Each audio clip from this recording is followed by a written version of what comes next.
बिस्मिल्लाहिर्रहमानिर्रहीम अस्सलाम वालेकुम। Welcome back to my kitchen blogs. कैसे हैं आप सब?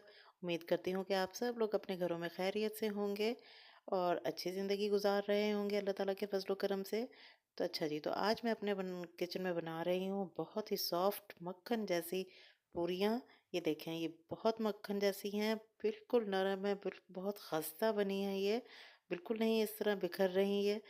तो अगर आपको भी ऐसी ही पूरियाँ बनानी है तो ये वीडियो आपको पूरी देखनी पड़ेगी, एंड तक कोई चीज़ स्किप मत कीजिएगा ताकि कोई पार्ट मिस ना हो जाए आपसे।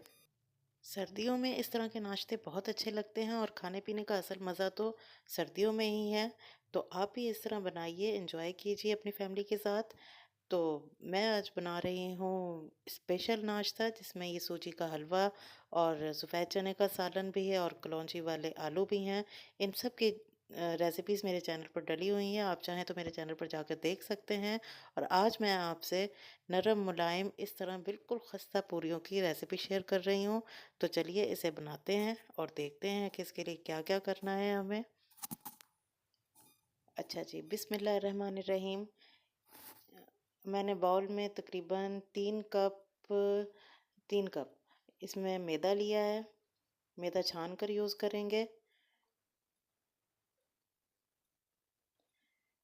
और आधा चाय का चम्मच मैंने इसमें नमक डाल दिया है टेस्ट के लिए।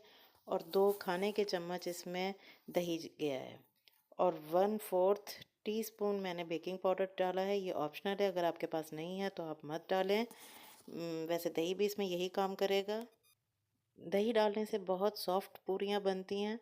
अब इसे चम्मच की मदद से मिक्स करेंगे नीम गर्म पानी से। इसमें ठंडा पानी यूज़ बिल्कुल नहीं करना। इसमें नीम गर्म पानी डालते जाएंगे और इस चम्मच से इसे मिक्स करते जाएंगे।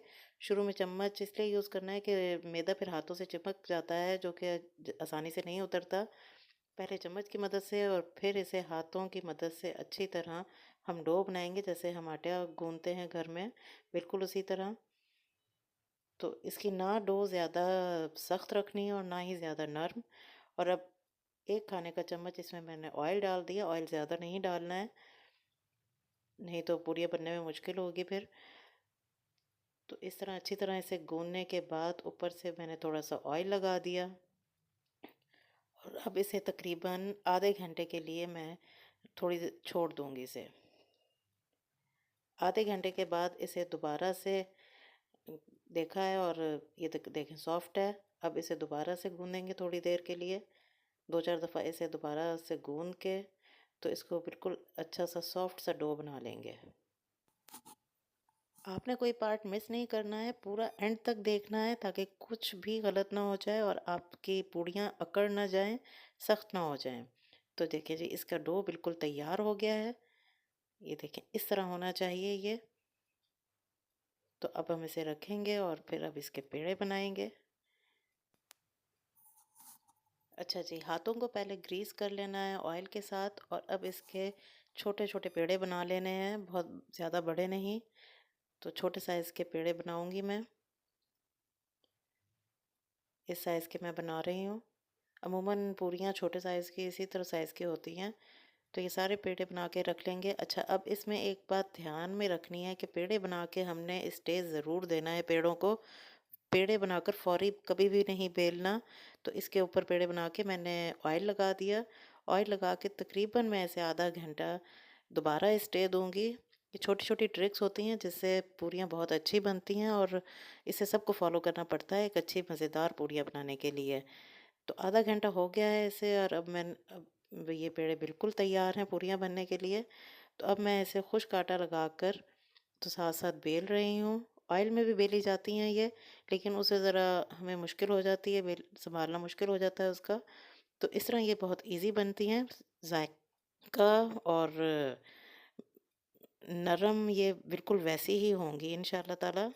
ये देखें इतनी बारीक बेलनी है, बहुत मोटी इसे नहीं बेलना है। तो अब मैं इसे सारों को बेल लूँगी।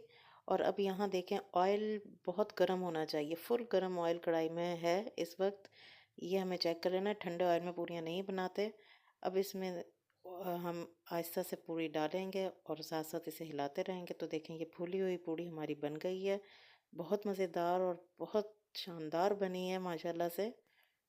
है ना जी, ये बिल्कुल सर्दियों का परफेक्ट नाश्ता। तो अब इसे एक एक करके सारी पूरियाँ मैं तल लूँगी इसमें। तो माशाल्लाह हमारी सारी पूरियाँ तैयार हो गई हैं। ये देखिए जी, इस तरह अपने हाथ से बना के जो खुशी मिलती है वो अलग ही है। अच्छा जी, ये सारी पूरियाँ हमारी तैयार हो गई हैं, बहुत खस्ता तैयार हुई हैं। मैं अभी आपको तोड़ कर भी दिखाऊंगी। और ये हमारा सूजी का हलवा, और ये पूरियों के साथ खाए जाने वाले छोले यानी चने का सालन, और ये आलू की तरकारी जिसे हम कलौजी वाले आलू भी कहते हैं। और ये हैं जी हमारी मक्खन जैसी पूरियाँ, बहुत मज़ेदार और बहुत सॉफ्ट बनी हैं। बिल्कुल नहीं बिखर रही, ये टूट टूट के नहीं गिर रही। ये देखें, आप इस तरह मेरे तरीके से बनाइएगा और इन्जॉय कीजिएगा, और सर्दियों का मज़ा लें और इन्जॉय कीजिए। मुझे फ़ीडबैक ज़रूर दीजिएगा। खुश रहिए और खुश रखें अपने सब घर वालों को भी। और इस तरह बनाकर पूरियाँ अच्छी अच्छी बातें सुने और अच्छी अच्छी तारीफ़ वसूल करें। चलें जी, फिर मिलूँगी किसी और रेसिपी में, किसी और नई डिश के साथ। तब तक के लिए अपना और अपने फैमिली का ख्याल रखें। अल्लाह हाफ़िज़।